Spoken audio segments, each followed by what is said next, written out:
Assalamualaikum warahmatullahi wabarakatuh. Waalaikumsalam warahmatullahi wabarakatuh. Ya, selamat pagi anak-anak. Pagi, Bu. Bagaimana kabarnya hari ini? Baik. Alhamdulillah, tetap jaga kesehatan ya, tetap patuhi protokol kesehatan. Jangan lupa untuk selalu memakai masker, mencuci tangan, dan menjaga jarak. Nah, anak-anak, apakah sudah siap mengikuti pembelajaran hari ini? Sudah. Marilah kita mulai pembelajaran hari ini dengan berdoa. Mbak Risma memimpin berdoa. Siap, berdoa mulai. A'udzu billahi minasyaitonir rajim.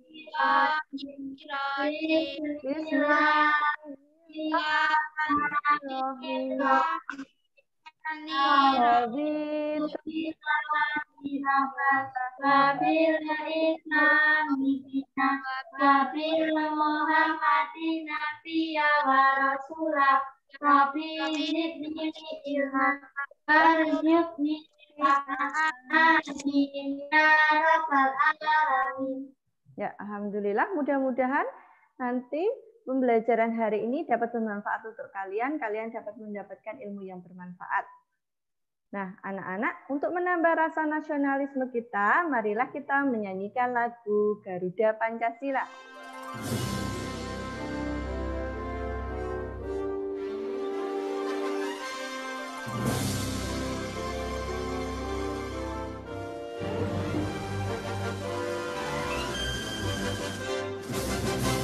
Garuda Pancasila, pendukung patriot proklamasi, berkorban untuk Pancasila dan rakyat.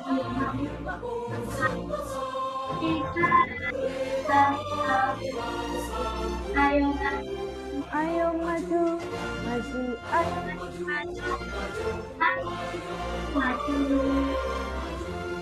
Sekarang Bu Guru akan men-share materi pada pembelajaran hari ini. Apakah sudah terlihat anak-anak materinya Bu Guru? Ya. Nah, nanti kalau mau bicara silakan dinyalakan mikrofonnya. Ya, anak-anak, hari ini kita akan mempelajari mata pelajaran kelas 5 pada tema 8, lingkungan sahabat kita, subtema yang kedua, pembelajaran 1 tentang muatan pembelajaran bahasa Indonesia dan IPA. Nah, tujuan pada pembelajaran hari ini anak-anak, nanti kalian diharapkan dapat menemukan 3 peristiwa pada teks non-fiksi. Kemudian yang kedua, melalui tayangan PowerPoint, diharapkan kalian dapat mengurutkan peristiwa siklus air dalam bentuk peta pikiran dengan tepat. Yang ketiga, diharapkan kalian dapat menganalisis terbentuknya air tanah dan air permukaan melalui percobaan. Anak-anak, pada pertemuan kemarin, subtema 1, kita sudah mempelajari tentang bagaimana caranya mengidentifikasi urutan peristiwa dalam sebuah teks non-fiksi. Nah, hari ini kita akan mempelajarinya kembali ya anak-anak. Apa itu urutan peristiwa anak-anak? Ada yang tahu? Masih ingat? Urutan peristiwa itu adalah alur atau plot kejadian yang ada dalam sebuah peristiwa. Biasanya urutan peristiwa ini dapat disajikan melalui diagram alir atau peta pikiran. Ini gambar apa ini? Lingkungan persawahan. Iya, lingkungan persawahan, perbukitan, pegunungan. Kemudian yang B, gambar apa ini? tanah kering.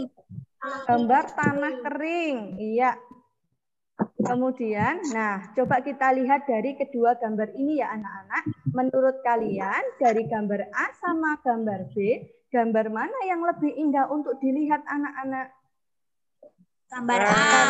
Gambar A terlihat indah, hijau, kondisinya sangat asri, bagus, banyak pepohonan. Kemudian Bu Guru tanya satu lagi anak-anak.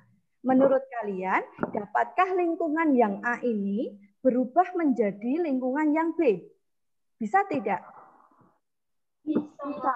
Bisa. Kalau bisa, kenapa? Apa yang akan menyebabkan lingkungan yang A bisa berubah menjadi lingkungan B, anak-anak? Kekurangan air. Kekurangan air, betul. Kekurangan air. Terus apa lagi? Kenapa kok air bisa berkurang? Karena terkena panas matahari. Ya, karena terkena panas bisa. Kenapa lagi? Ada yang bisa menyebutkan?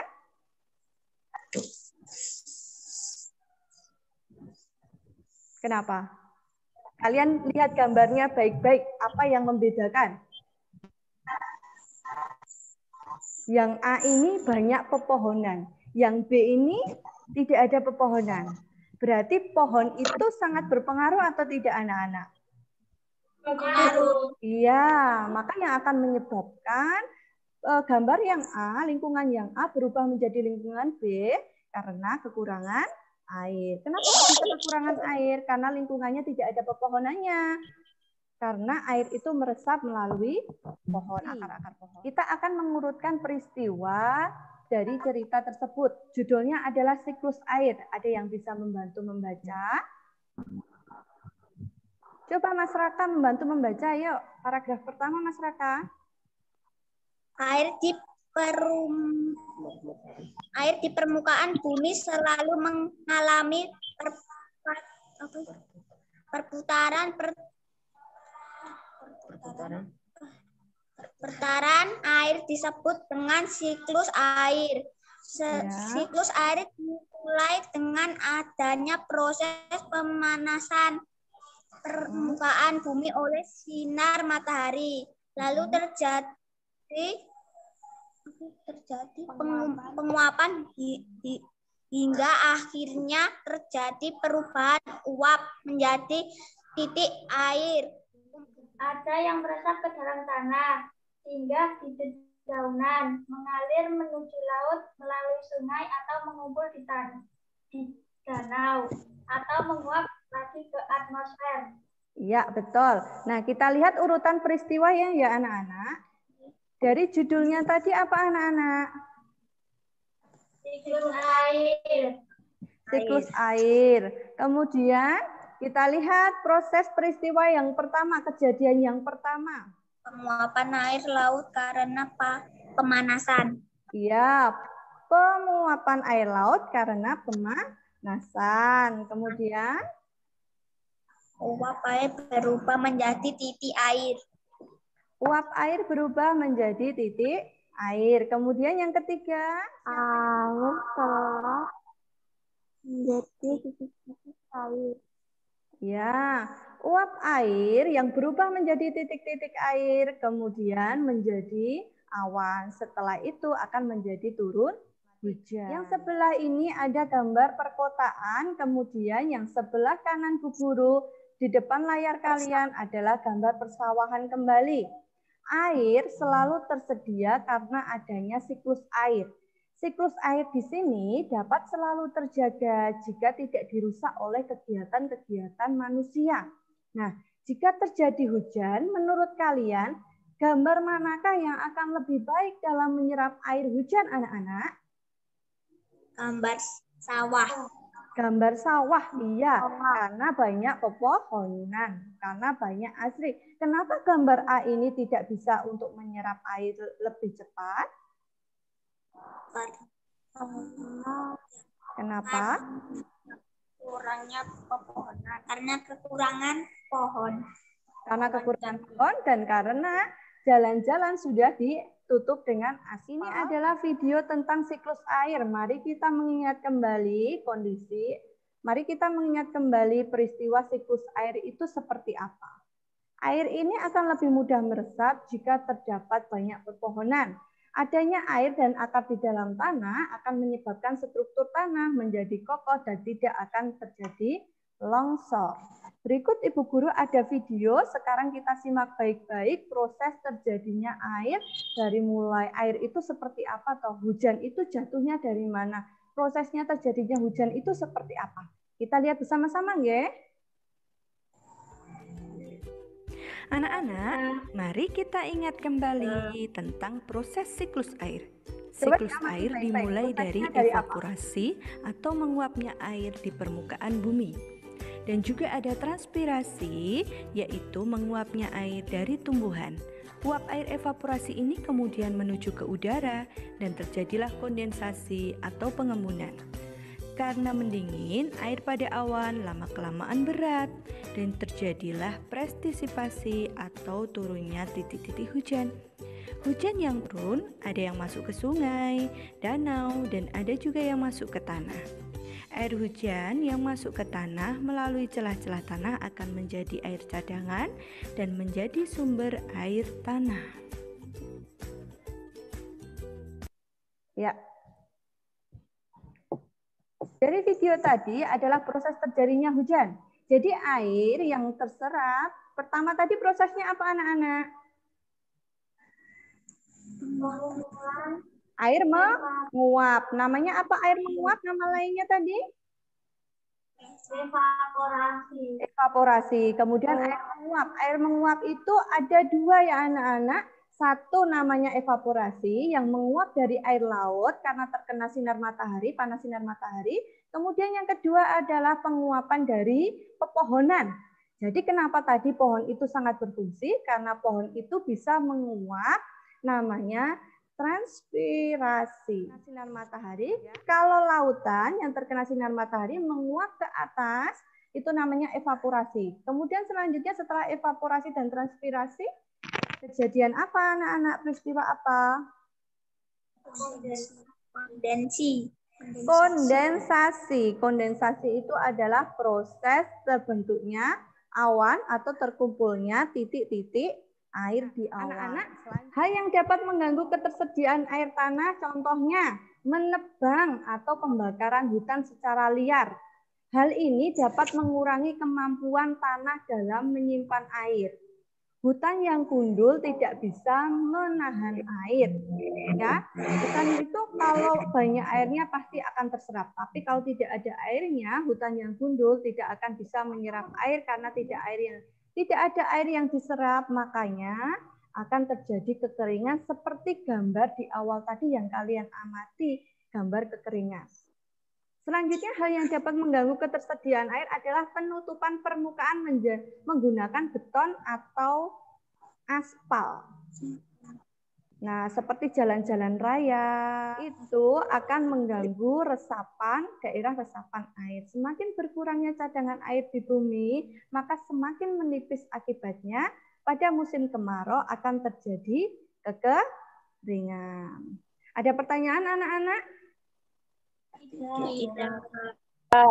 Sekarang kita akan melakukan percobaan mengidentifikasi dari air tanah dan air permukaan. Apakah alat-alatnya dan bahannya sudah disiapkan?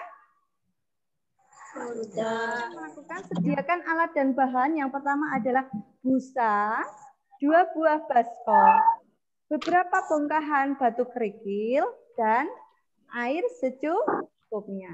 Tapi sebelum kita melakukan percobaan, kita amati video berikut ini ya anak-anak. Coba, yuk kita amati videonya terlebih dahulu. Ini Ibu Guru punya contoh video tentang percobaannya yang akan kita lakukan. Kita amati terlebih dahulu, kemudian kita akan melakukan percobaan. Disimak baik-baik ya anak-anak, prosesnya seperti apa, agar nanti tidak salah. Percobaan tentang air tanah dan air permukaan. Yang pertama, kalian harus menyediakan buku tulis yang berguna untuk mencatat. Kemudian ada penggaris, kemudian ada tulisan A dan B, kemudian ada 2 buah wadah, boleh ukurannya tidak sama, kemudian ada air yang akan digunakan, kemudian ada busa, Kemudian ada batu kerikil. Mari kita mulai percobaannya ya anak-anak. Yang pertama, letakkan tulisan A pada depan wadah A, kemudian tulisan B di depan wadah B, agar kita bisa membedakan nantinya.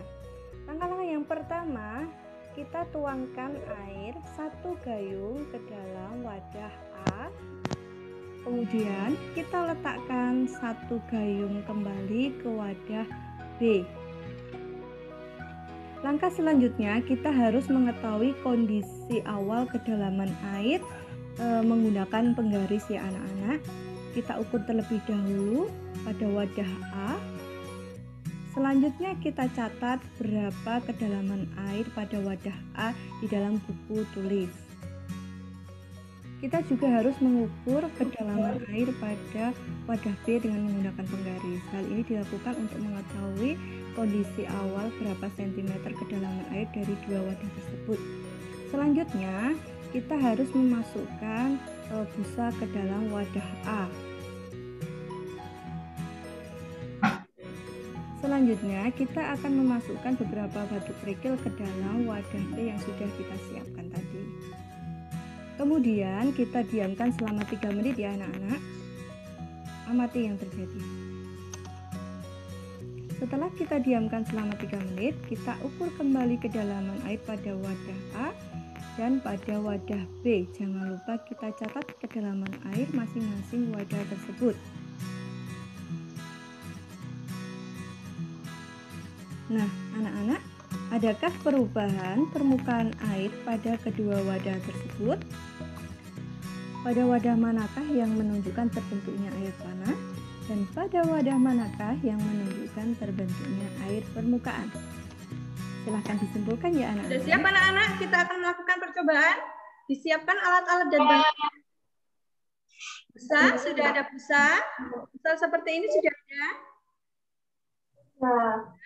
Kemudian ada batu kerikil. Ya, dan 2 tempat wadah air. Ya, kita akan memulai percobaannya.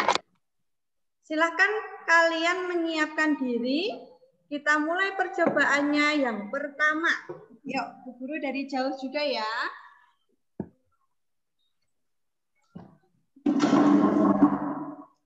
Semuanya bareng-bareng ya. Kalian harus memasukkan air terlebih dahulu ke dalam wadah. Ya.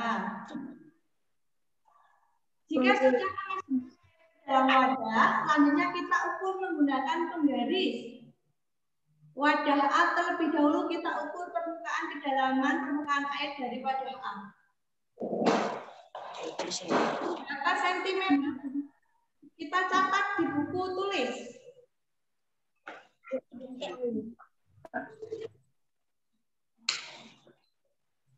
Sudah? Kemudian yang wadah B. Yang wadah B berapa sentimeter? Kita tulis. Meter.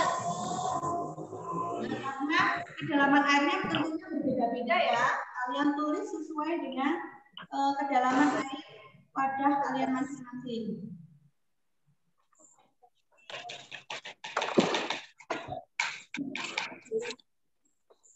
Jika sudah dicatat? Sudah. Ya, jika sudah dicatat kita masuk. Pertama dulu busa. Busa di dalam wadah A. Ya, busa di dalam wadah A kita masukkan. Yang wadah B dengan batu kerikil.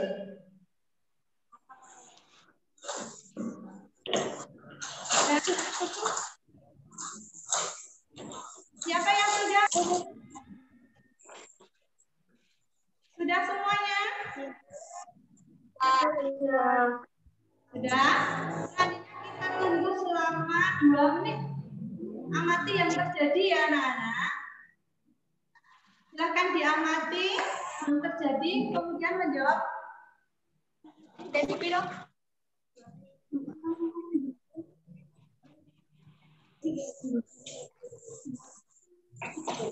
Ya, anak-anak, jika sudah melakukan percobaan, setelah 3 menit nanti kalian ukur kembali. Kalian tuliskan jawaban dari pertanyaan-pertanyaan hasil percobaan berikut ini. Ya, yang pertama, adakah perbedaan tinggi permukaan air pada kedua baskom? Kemudian, apa yang terjadi pada baskom yang berisi busa? Dan apa yang terjadi pada baskom yang berisi kerikil? Selanjutnya, wadah manakah yang menunjukkan terbentuknya air tanah dan wadah manakah yang menunjukkan terbentuknya air permukaan? Kemudian, apa yang dimaksud dengan air tanah? Ya, sesudah 3 menit bisa kita ukur kembali.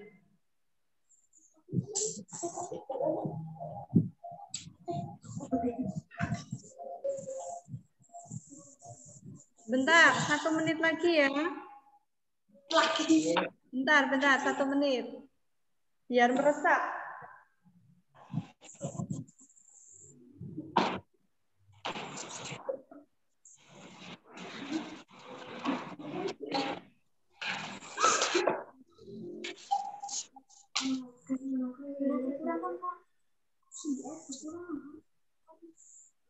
Jangan lupa menuliskan ya. Menuliskan hasilnya, nanti beberapa orang menyampaikan. Nanti kalian bersama kelompok kalian, nanti kalian menyampaikan hasil dari percobaan yang telah kalian lakukan. Ya sudah, yuk kita ukur kembali ya. Mari kita ukur kembali berapa kedalaman air permukaan dari setelah menunggu 3 menit.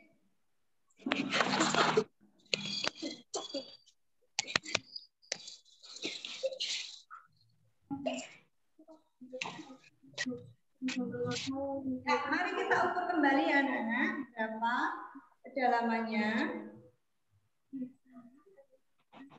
Kurang atau tidak?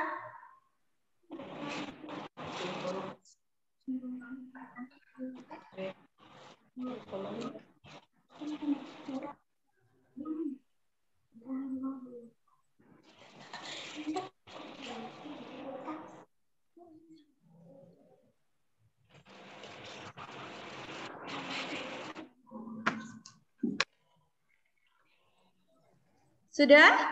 Sudah ada hasilnya? Coba didiskusikan bersama kelompok kalian masing-masing. Kira-kira.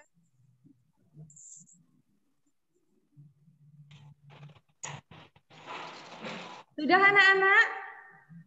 Adakah kelompok yang sudah bisa mempresentasikan?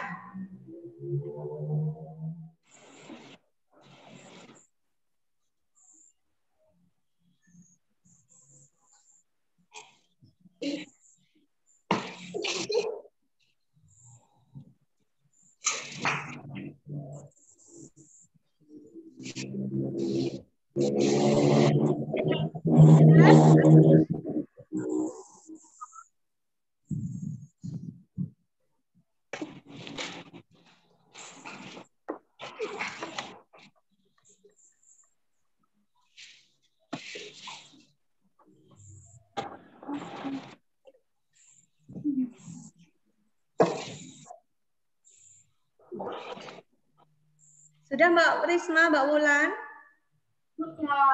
Sudah. Perbedaan dari baskom A dan baskom B. Baskom A adalah tinggi air menjadi lebih rendah. Baskom B, tinggi air menjadi lebih tinggi. Wadah A menunjukkan air tanah. Wadah C menunjukkan air permukaan. Air tanah adalah semua air yang berada di dalam ruang batuan dasar yang mengalir secara alami ke permukaan tanah melalui pancaran atau rembusan. Sebelum 3 menit airnya 2 cm. Terus turun. Kemudian turun menjadi 1,5 cm. 1,5 cm. Sebelum dimasukkan busa 3 cm. Setelah dimasukkan busa 2,5 cm. B. Dikasih batu 3 cm. Sesudah dikasih 3,5 cm. Ya, anak-anak, kesimpulannya bahwa ada perbedaan tinggi permukaan pada kedua wadah, yaitu wadah A dan wadah B. Wadah A yang berisi dengan busa akan mengalami pengurangan air karena air meresap melalui celah-celah kecil yang ada pada peristiwa busa tadi. Nah, peristiwa itu juga disebut dengan peristiwa air tanah. Peristiwa tersebut disebut juga dengan terbentuknya peristiwa air tanah. Jadi air tanah itu akan menyerap air yang mengalir, air hujan yang mengalir, kemudian ke dalam tanah akan menjadi sumber air tanah. Nah, kemudian pada wadah yang B yang berisi kerikil air tadi, tetap airnya anak-anak. Karena permukaan tanah tidak akan meresap, tapi akan mengalir ke sungai, danau, dan laut. Air. Air laut menguap. Air pohon menguap.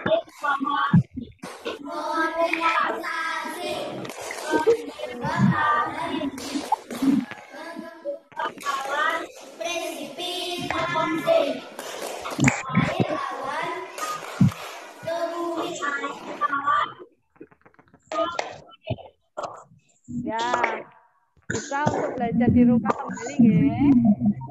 Nah, anak-anak, sekarang kita akan melakukan evaluasi menggunakan kuisis. Linknya akan Bu Guru kirimkan melalui chat ya anak-anak.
kita sudah belajar tentang apa saja tadi anak-anak yang pertama. Kita sudah belajar materi apa anak-anak? Tentang Air. Ya, siklus air. Kita sudah belajar mengurutkan peristiwa pada siklus air. Dasar yang mengalir secara alami ke permukaan tanah melalui pancaran atau rembusan. Ya, air tanah adalah air yang mengalir atau meresap ke dalam tanah dan akan menjadi sumber air. Ya, bagaimana pembelajaran hari ini? Apakah semuanya senang?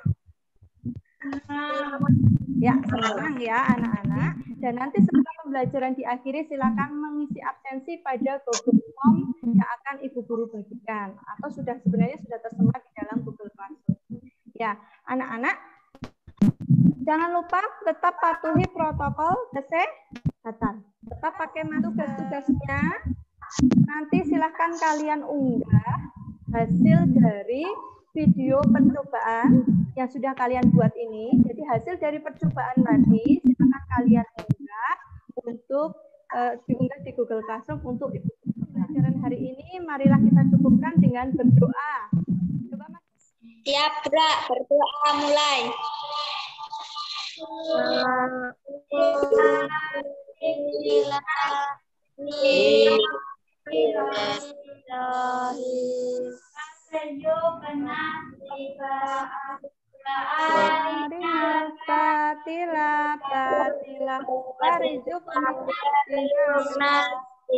Amin ya robbal alamin.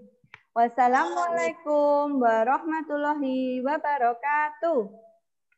Waalaikumsalam warahmatullahi wabarakatuh.